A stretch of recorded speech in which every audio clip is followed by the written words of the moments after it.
So this week or last week, we reviewed salient identities.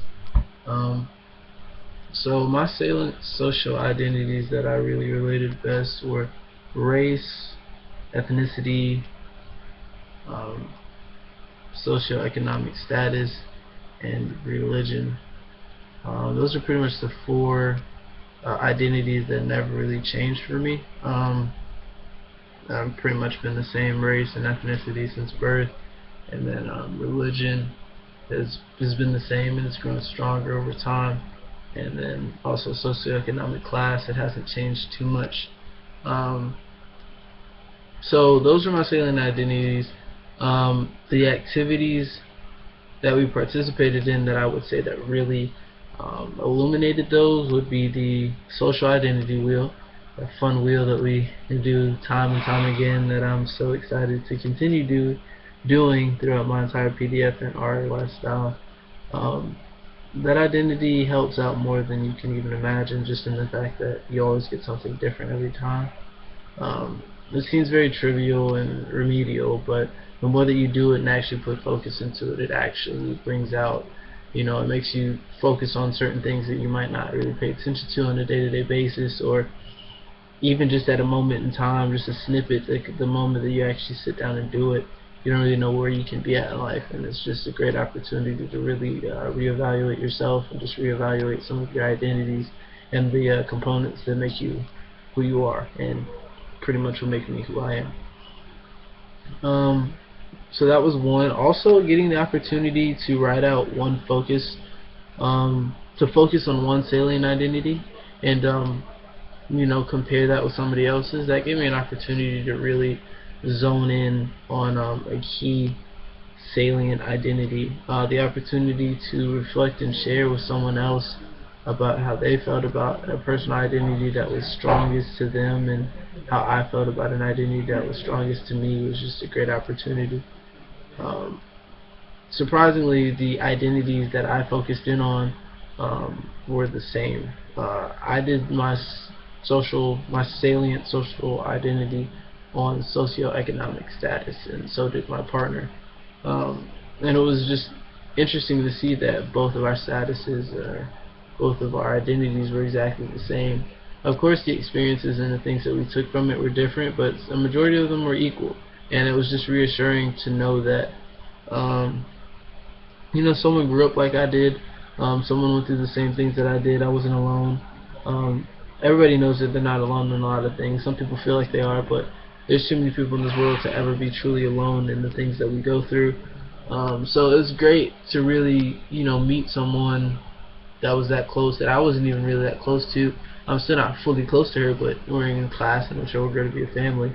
But the fact that she had the same identity as I did, and she went through the same things, so to speak, and she really kind of, experienced life like how I did. It was interesting, and it was just interesting to see that regardless of race, because we are different races, and regardless of gender, because we're two different genders, I'm a male and she's a female.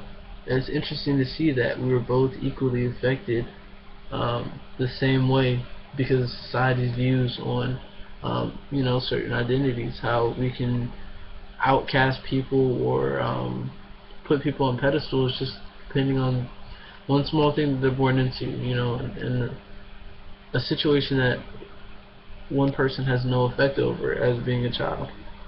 So it's a crazy thing. It's a crazy world we live in. That's what we're trying to understand about it. Um, of the identity that I explored the most, which was my socioeconomic status, I kind of wish that I would have explored more so on my gender. Um, this is a status that I think about it a lot, just because every day I wake up and I understand that I'm a male.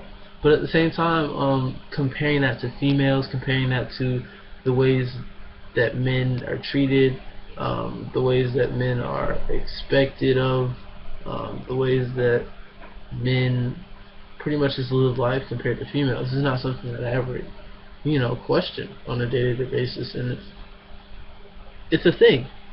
Clearly we're two different sexes, so we experience life in two different completely ways. So that's something that I kind of want to look into more when I get the opportunity, just to see how, how females look at the world compared to how I do as a male, and just to understand how, as a male, I'm affected in a day-to-day lifestyle. How people expect me to be brave and strong, but sometimes I don't want to be brave, or sometimes I'm afraid. Sometimes I just want to be not the stereotype, but that's all people, that's all males. So that's something I would really like to look into a little bit more, and just kind of sort of get a different grasp on it, or just spin my head around it. Another salient, or another identity that I wouldn't mind going deeper into, um, I would say, would probably be age.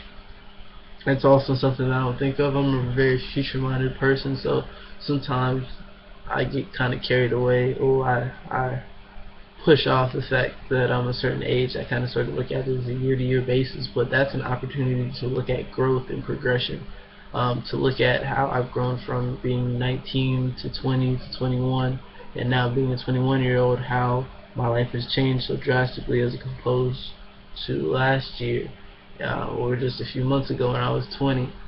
So that's something else I kind of want to look at over the course of this class and the course of this year, is just look into my gender and into my age, and understand how my gender and my age play such an important factor in who I am as of date. Age more so as of date. Gender is every day. But those are two identities that I definitely look into, and that I find are very interesting.